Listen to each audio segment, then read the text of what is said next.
अभी आपने देखा कि इस अभिक्रिया में अभिकारक A के 1 मोल क्रिया करके अभिकारक B के 1 मोल बनाते हैं। इस अभिक्रिया के लिए अभिक्रिया वेग हम किस प्रकार लिखते हैं? Minus delta A by delta T is equal to plus delta B by delta T। लेकिन ये जरूरी नहीं है कि किसी भी अभिक्रिया में सिर्फ एक ही अभिकारक हो या फिर उनके एक से अधिक अभिकारक भी हो सकते हैं और उनके मोलों की संख्या भी एक से अधिक हो सकती है।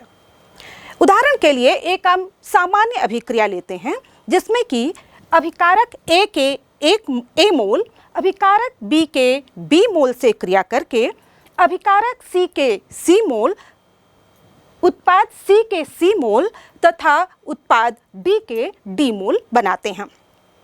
यहाँ पर आपको जो small a, small b, small c और स्मॉल d दिख रहे हैं, इन्हें हम स्टोइकियोमेट्रिक गुणांक, स्टोइकियोमेट्रिक कोफिशिएंट कहते हैं।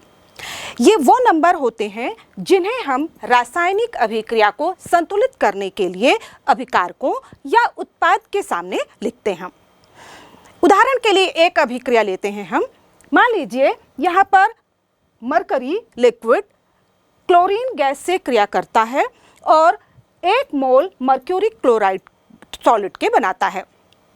इस अभिक्रिया के लिए जब हम अभिक्रिया वेग लिखेंगे तो ये होगा, क्योंकि मरकरी और क्लोरीन यहाँ पर दोनों अभिकारक हैं और इनकी सांद्रता समय के साथ कम होती है, तो इसके लिए अभिक्रिया वेग होगा minus delta H G by delta T is equal to minus delta Cl2 by delta T is equal to plus delta HgCl2 by delta T.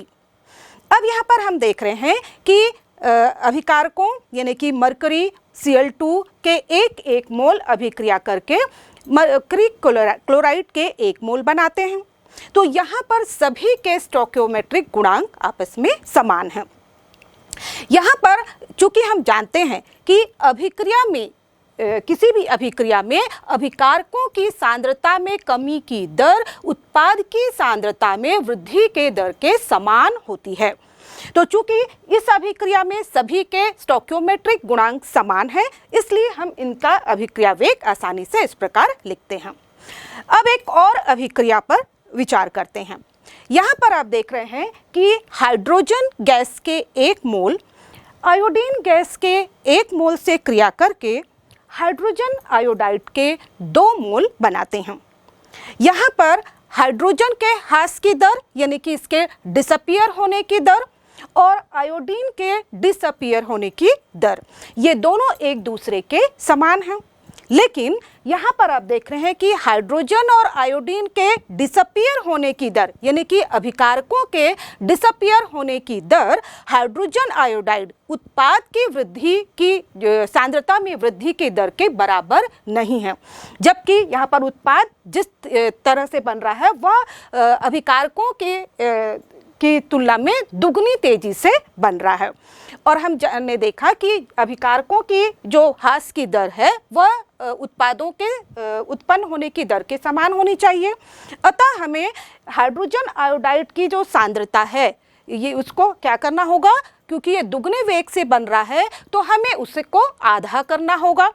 यानी कि हम इसके लिए यदि अभिक्रिया वेग लिखते हैं तो उसे हम इस प्रकार से लिखेंगे minus delta H2 by delta T is equal to delta I2 by delta T is equal to plus 1/2 यानी कि half delta HI by delta T, क्योंकि हाइड्रोजन आयोडाइड के बनने की दर दुगनी है और हमें उनको क्या करना है, अभिकारकों की ह्रास होने की दर उनकी कमी की दर के बराबर लाना है, इसलिए हमको उसको आधा करना होगा। इस तरह से हम देखें कि अभिकारकों के ह्रास होने की दर और उत्पादों के उत्पन्न होने की दर, इनको बराबर करने के लिए वास्तव में हम कर क्या रहे हैं, हमने यहाँ पर हाइड्रोजन आयोडाइड के सामने जो स्टोइकियोमेट्रिक गुणांक 2 लिखा था उसी से ही हमने डेल्टा HI को भाग दे दिया है। यानी कि अभिक्रिया की दर लिखते समय हम अभिकारकों की सांद्रता में कमी की दर को उसके स्टोइकियोमेट्रिक गुणांक से भाग देंगे इसी तरह से उत्पादों के सांद्रता में वृद्धि की दर को भी हम उसके स्टोइकियोमेट्रिक गुणांक से भाग देंगे और इस तरह से हम अभिक्रिया की दर को ज्ञात करेंगे। इसी तरह यहाँ पर आप एक और उदाहरण ले सकते हैं। हमारे सामने है 2N2O5 gas is equal to 4NO2 gas plus O2 gas, यानी कि नाइट्रोजन पेंटॉक्साइड के 2 मोल अपघटित होकर नाइट्रोजन डाइऑक्साइड के 4 मोल बना रहे हैं और ऑक्सीजन गैस के 1 मोल बनाते हैं। तो इसके लिए हम रेट ऑफ रिएक्शन किस प्रकार से लिखेंगे?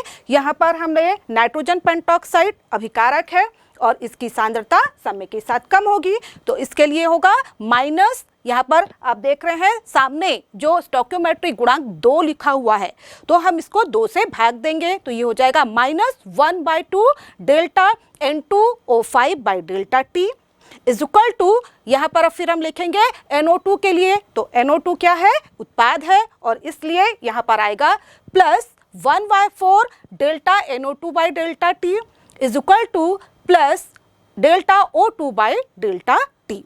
तो इस तरह से जो स्टोइकियोमेट्रिक कोफिशिएंट लिखे होते हैं उनका भाग देकर हम किसी भी रासायनिक अभिक्रिया को की दर को चाहे उत्पाद के के संदर्भ में या फिर अभिकारकों के संदर्भ के केस में हम उनको एक दूसरे के बराबर कर सकते हैं। एक बात यहाँ पर और ध्यान देनी है कि जब हम रेट ऑफ रिएक्शन लिख रहे हैं तभी हमें स्टोइकियोमेट्रिक गुणांकों का उपयोग करना है और उनका भाग देना है। लेकिन यदि हम केवल किसी एक अभिकारक के सांद्रता में कमी की दर को निकालते हैं या फिर हम केवल एक उत्पाद के उत्पन्न होने की दर को ज्ञात करते हैं तो वहाँ पर हमें स्टोइकियोमेट्रिक कोफिशिएंट का उपयोग नहीं करना है। यहाँ पर रेट ऑफ रिएक्शन जब हम नाइट्रोजन पेंटॉक्साइड के केस में निकालेंगे या नाइट्रोजन पेंटॉक्साइड के डिसअपियर की दर निकालेंगे तो वहाँ पर हम क्या लिखेंगे? सिर्फ minus delta N2O5 by delta T। इसी तरह से हम यदि केवल नाइट्रोजन डाइऑक्साइड की बनने की दर निकालेंगे तो वहाँ पर हमें होगा जो रेट ऑफ रिएक्शन होगा वो delta NO2 by delta T के बराबर होगा। यहाँ पर हम स्टोइकियोमेट्रिक गुणांक का उपयोग नहीं करेंगे, लेकिन जब हम रेट ऑफ रिएक्शन लिखेंगे वहाँ पर हमें स्टोइकियोमेट्रिक गुणांक से रेट ऑफ रिएक्शन को भाग देना है और इस तरह से हम सही रेट ऑफ रिएक्शन निकाल पाएंगे। चलिए इसी तरह से हम एक एग्जाम्पल ले लेते हैं नाइट्रोजन पेंटॉक्साइड के अपघटन का ही है, जिसमें अभिक्रिया है 2NO2 gas is equal to 4NO2 gas plus O2 gas. यहाँ पर आपको जब नाइट्रोजन पेंटॉक्साइड के विघटन की दर ज्ञात की गई तो देखा गया नाइट्रोजन पेंटॉक्साइड की प्रारंभिक सांद्रता ये 2.33 मोल पर लीटर थी, जो कि 184 मिनट के बाद, है ना, 184 मिनट के बाद ये घटकर 2.08 मोल पर लीटर रह गई, यानी कि अभिकारक की सांद्रता में कमी आई। अब आपको दिया गया है कि इस अभिक्रिया की औसत वेग रेट ऑफ रिएक्शन ज्ञात कीजिए, या दूसरा दिया गया है कि नाइट्रोजन डाइऑक्साइड, है ना, नाइट्रोजन डाइऑक्साइड के उत्पन्न होने की दर, अपीयर होने की दर ज्ञात कीजिए। तो यहाँ पर सबसे पहले हम लिखेंगे rate of reaction. Rate of reaction के लिए हम लिखेंगे यहाँ पर रेट ऑफ रिएक्शन या R एवरेज, क्योंकि औसत दर निकालने के लिए दिया गया है, तो R एवरेज ये बराबर हो जाएगा -1/2 delta N2O5 by delta T is equal to plus 1/4 delta NO2 by delta T plus is equal to plus delta O2 by delta T के। अब यहाँ पर हम इनकी वैल्यू लिख देते हैं। अब आपने देखा कि जो यहाँ पर डेल्टा N2O5 यानी कि सांद्रता में परिवर्तन यहाँ पर दिया हुआ है, और सांद्रता में परिवर्तन हम क्या कैसे निकालते हैं? फाइनल, है ना, concentration, final concentration minus initial concentration. तो यहाँ पर R average is equal to लिखेंगे -1/2, फाइनल कंसंट्रेशन आपके सामने दी गई है 2.08 माइनस जो इनिशियल कंसंट्रेशन है वो है 2.33 मोल पर लीटर। इसी तरह से डेल्टा T यहाँ पर हमारे पास टाइम जो पीरियड है वो दिया हुआ है 184 मिनट। यदि यहाँ पर सेकंड में निकालना होता तो हम 184 इंटू 60 कर देते हैं, लेकिन हमको यहाँ पर मिनट में निकालना है। तो इस तरह से इसे माइनस करेंगे तो यहाँ हमारे पास आ जाएगा R average is equal to -1/2, और क्योंकि छोटी संख्या से बड़ी संख्या को आप घटा रहे हो तो यह आ जाएगा -0.25 मोल पर लीटर बाय 184 मिनट। फिर यहाँ पर आप इसमें फिर आर एवरेज इसको और आगे कैलकुलेट करेंगे तो यहाँ पर आ जाएगा ये 0.025 बाय 368। इसको कैलकुलेट करेंगे तो हमारे पास आंसर आता है 6.79 इंटू 10⁻⁻4 मोल पर लीटर पर मिनट, क्योंकि हमको यहाँ पर क्वेश्चन में मिनट दिया हुआ था। तो इस तरह से हमारे पास देखें कि जो भी हमें जो सांद्रता में परिवर्तन की दर दी हो, समय दिया हो, तो हम इससे रेट ऑफ रिएक्शन अभिक्रिया वेग को सबसे पहले हम लिखेंगे और उसके आधार पर हम औसत वेग की गणना कर सकते हैं। अब हमको यहाँ पर दूसरी जो प्रश्न दिया गया है वह है नाइट्रोजन डाइऑक्साइड के बनने की दर, उसके अपीयर होने की दर भी पता लगानी है। तो यहाँ पर आप देखिए कि रेट ऑफ रिएक्शन इक्वेशन में आप देख रहे हैं कि रेट ऑफ रिएक्शन ये किसके बराबर है, +1/4 delta NO2 by delta T के बराबर है। लेकिन हमको रेट ऑफ रिएक्शन तो हमने नाइट्रोजन पेंटॉक्साइड के आधार पर निकाल ली है, ठीक। अभी हमको क्या निकालना है, नाइट्रोजन डाइऑक्साइड के बनने की दर निकालनी है। और मैंने पहले ही बताया जब हम नाइट्रोजन डाइऑक्साइड की बनने की दर निकाल रहे हैं, यानी कि किसी उत्पाद के बनने की अपीयर होने की दर निकालेंगे, तो वो वहाँ पर हम स्टोइकियोमेट्रिक कोफिशिएंट का उपयोग नहीं करेंगे। तो यहाँ पर रेट ऑफ रिएक्शन हमको पता है, तो यहाँ पर हम लिख देंगे rate of reaction is equal to +1/4 delta NO2 by delta T के बराबर है, ठीक।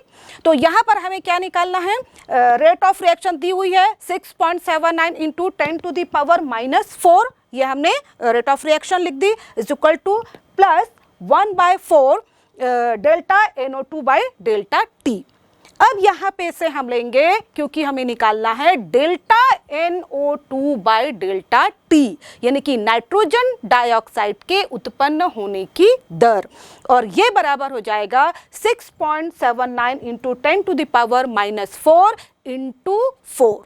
वैसे भी आप देखें तो आपको समझ में आएगा कि जो रेट ऑफ रिएक्शन दी गई है वो किसके बराबर है, 1/4 delta NO2 by delta T के बराबर है।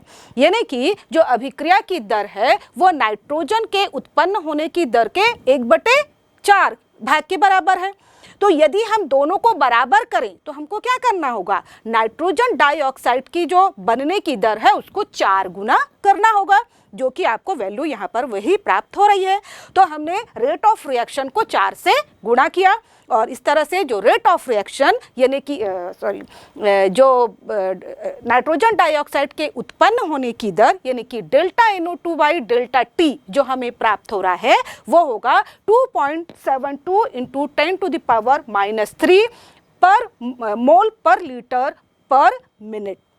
यदि यहाँ पर आपको सेकंड में पूछता है तो आप उसको सेकंड में कन्वर्ट कर सकते हो। तो इस तरह से हम देखें कि जब हमें रेट ऑफ रिएक्शन ज्ञात करनी होगी तब हम अभिकारकों के डिसअपियर होने की दर या फिर उत्पादों के अपीयर होने की दर, वहाँ पर हम स्टोइकियोमेट्रिक गुणांक का उपयोग करेंगे, उनका भाग देंगे। लेकिन केवल एक अभिकारक के ह्रास की दर या केवल एक उत्पाद के उत्पन्न होने की दर पूछता है तो वहाँ पर हम स्टोइकियोमेट्रिक गुणांक का उपयोग नहीं करेंगे। वहाँ पर हम केवल उस अभिकारक या उस उत्पाद की समय के साथ सांद्रता में परिवर्तन की दर ज्ञात करेंगे। अभी जो आपने प्रश्न देखा उसमें आपको अभिकारक की सांद्रता में परिवर्तन की दर यानी कि वो डाटा दिया हुआ था।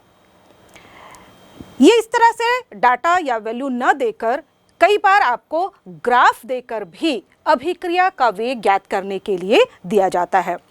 उदाहरण के लिए हम दूसरा एक प्रश्न लेते हैं। यहाँ पर आप देख रहे हैं कि नाइट्रोजन के N2 के 1 मोल 3 मोल हाइड्रोजन से क्रिया करके 2 मोल अमोनिया के बनाते हैं। इस अभिक्रिया के लिए आपको यहाँ पर आप देख रहे हैं ये एक ग्राफ दिया हुआ है, ये आपका सांद्रता समय कर्व दिया गया है और ये सांद्रता समय कर्व है वह हाइड्रोजन के डिसअपियर होने के लिए, जैसा आप देख रहे हैं कर्व क्योंकि घटता हुआ कर्व है तो ये हाइड्रोजन के डिसअपियर होने की दर को दर्शाता है। अब इस प्रश्न के साथ आपको पूछा जा रहा है कि इस अभिक्रिया के लिए आप अभिक्रिया की दर रेट ऑफ रिएक्शन दीजिए, साथ ही साथ यहाँ पर नाइट्रोजन के डिसअपियर होने की, ह्रास होने की दर भी आपको बतानी है। तो सबसे पहले हम रेट ऑफ रिएक्शन के लिए इक्वेशन लिखते हैं। यहाँ पर हो जाएगा ये minus delta N2 by delta T is equal to minus 1/3 delta H2 by delta T is equal to ये हो जाएगा plus 1/2 delta NH3 by delta T। इस तरह से हम रेट ऑफ रिएक्शन इनके लिए लिख सकते हैं। अब यहाँ पर देखिए सभी वैल्यू में से हमको delta H2 by delta T, जो ग्राफ दिया हुआ है उसमें हमको delta H2 by delta T की वैल्यू प्राप्त हो सकती है। तो यहाँ पर हम देखें कि यहाँ पर जो समय दिया हुआ है T1 टाइम 2 सेकंड है, T2 टाइम आपका 4 सेकंड पर है और T1 टाइम पर आप देख रहे हैं कि जो सांद्रता है वो 10 मोल पर लीटर है। 4 सेकंड वाले में जब टाइम पर हम देखें तो सांद्रता है हाइड्रोजन की वह घटकर 6 मोल पर लीटर हो गई है। तो इस आधार पर हम डेल्टा H2 निकाल सकते हैं। तो डेल्टा H2 के ह्रास होने की दर है ना यहाँ पर हमको प्राप्त हो सकती है। अब डेल्टा H2 के ह्रास होने की दर कैसे निकलेगी, minus delta H2 by delta T, ये हो जाएगा आपका माइनस डेल्टा T2 टाइम पर हाइड्रोजन की सांद्रता माइनस T1 टाइम पर हाइड्रोजन की सांद्रता बाई हो जाएगा T2 बाई T1। अब यहाँ पर लिख सकते हैं हम जो H2 की T2 टाइम पर सांद्रता कितनी है 6 और T1 टाइम पर सांद्रता है 10, तो 6 माइनस 10 बाई हो जाएगा 4 माइनस 2 और इसको कैलकुलेट करेंगे तो वैल्यू आएगी -2 मोल पर लीटर पर सेकंड। तो ये हमें क्या प्राप्त हुई है, ये हमें प्राप्त हुआ है हाइड्रोजन के डिसअपियर होने की दर, है ना। अब ये रेट ऑफ रिएक्शन नहीं है, रेट ऑफ रिएक्शन निकालने के लिए तो अब हमको फिर से इनकी कंपेयर करना पड़ेगा। रेट ऑफ रिएक्शन किसके बराबर है, -1/3 delta H2 by delta T के बराबर है। देखिए जब हम रेट ऑफ रिएक्शन निकालेंगे तो उस समय हम क्या करेंगे, वहां पर हम जो सामने स्टोइकियोमेट्रिक कोएफिशिएंट दिया हुआ है उसको डिवाइड करेंगे। तो यहाँ पर हो जाएगा, यहाँ पर वैल्यू आप लिखे is equal to -1/3 delta H2 by delta T। अब इज इक्वल टू ये हो जाएगा -1/3 into delta H2 by delta T की वैल्यू आपने निकाली है -2, इसे यहाँ पर रख देंगे तो रेट ऑफ रिएक्शन हमें क्या मिल जाएगा 2/3 मोल पर लीटर पर सेकेंड। ठीक, तो इस तरह से हमने रेट ऑफ रिएक्शन इस ग्राफ के द्वारा जो हमें हाइड्रोजन के डिसअपियर होने की दर का ग्राफ था उसके द्वारा हमने निकाल ली। दूसरा पॉइंट जो दिया हुआ है वो हमें ज्ञात करना है नाइट्रोजन के अपीयर होने की दर। नाइट्रोजन के अपीयर होने की दर, यहाँ पर आप जो रेट ऑफ रिएक्शन हमने शुरू में देखा है तो आप देख रहे हैं कि रेट ऑफ रिएक्शन नाइट्रोजन के delta N2 by delta T के बराबर है, बिल्कुल, यानी कि जो रेट ऑफ रिएक्शन है वही नाइट्रोजन के डिसअपियर होने की दर है। तो नाइट्रोजन के डिसअपियर होने की दर यानी कि delta N2 by delta T ये भी किसके बराबर हो जाएगी, रेट ऑफ रिएक्शन यानी कि 2/3 मोल पर लीटर पर सेकंड के बराबर हो जाएगी। तो इस तरह से जो भी आपको सांद्रता में परिवर्तन का यदि डाटा दिया हो या फिर इस प्रकार के ग्राफ दिए हों, सबसे पहले हम अभिक्रिया के लिए अभिक्रिया दर का इक्वेशन लिखते हैं और उसके आधार पर एक दूसरे से कंपेयर करके हम अभिक्रिया का रेट ऑफ रिएक्शन ज्ञात कर सकते हैं या किसी भी अभिकारक के ह्रास की दर ज्ञात कर सकते हैं या किसी भी उत्पाद के उत्पन्न होने की दर, अपीयर होने की दर ज्ञात कर सकते हैं।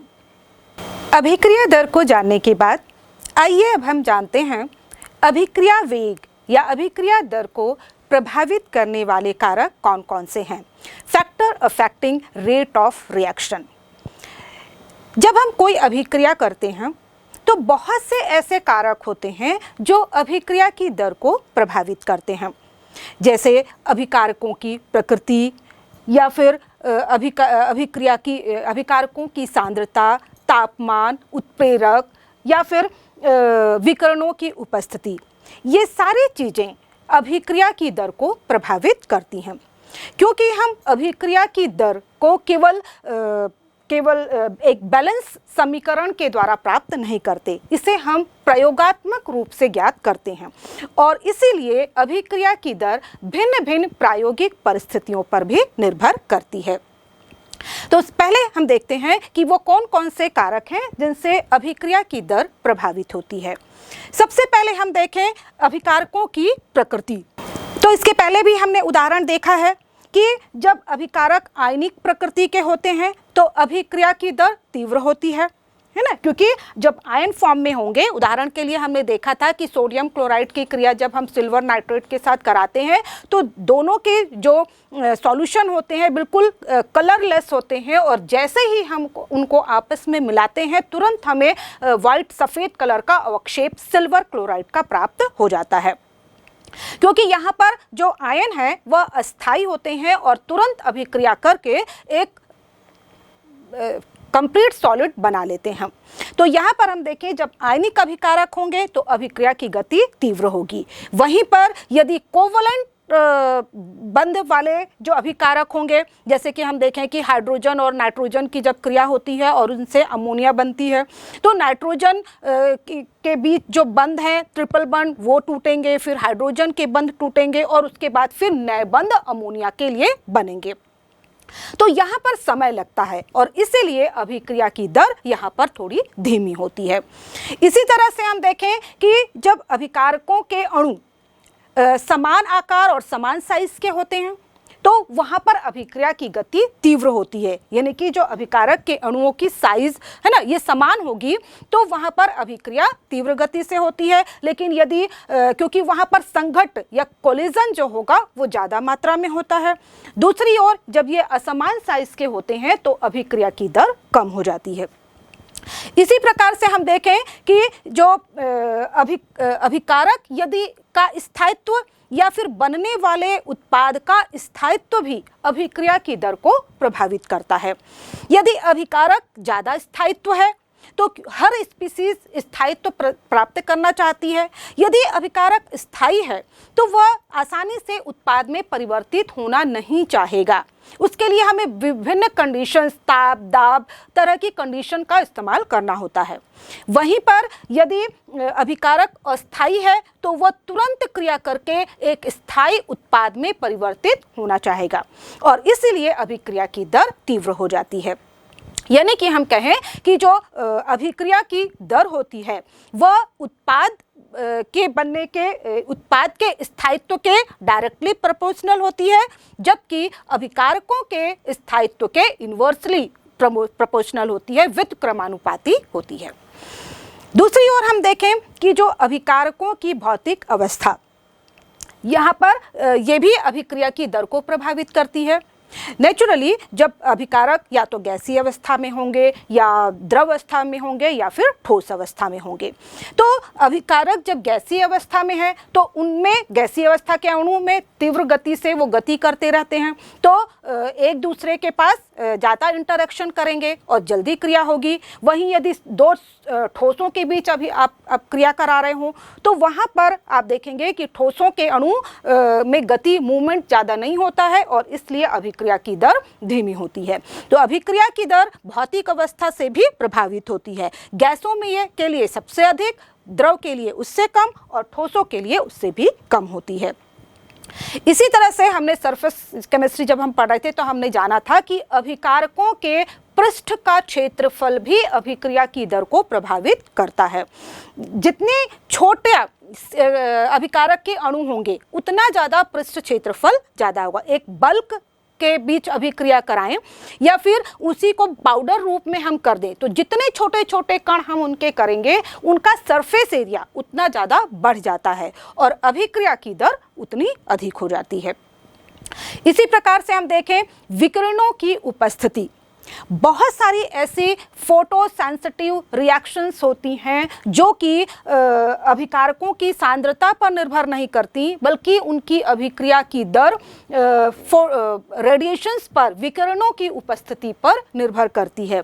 जितनी ज़्यादा हम वहाँ पर फोटोन अप्लाई करेंगे, उतनी ज़्यादा उत्पाद बनने की दर होती है। उदाहरण के लिए हम देखें कि जो हाइड्रोजन गैस और क्लोरीन गैस, इनके बीच जब क्रिया होती है तो अंधेरे में वो क्रिया कराएं तो बहुत ही धीमी गति से होगी, है ना, लेकिन यदि सूर्य के प्रकाश में वो क्रिया होती है तो बहुत तेजी से ये अभिक्रिया होकर HCl का निर्माण करते हैं।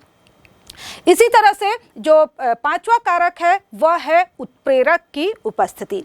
आपने सरफेस केमिस्ट्री में भी देखा है कि जो उत्प्रेरक होते हैं वो अभिक्रिया की दर को बढ़ा भी सकते हैं, लेकिन ये किस तरह से बढ़ाते हैं? ये जो एक्टिवेशन एनर्जी होती है ना, क्योंकि कोई भी अभिकारक के अणु तभी उत्पाद में परिवर्तित होंगे जब उनके पास एक मिनिमम एक्टिवेशन एनर्जी प्राप्त हो जाएगी।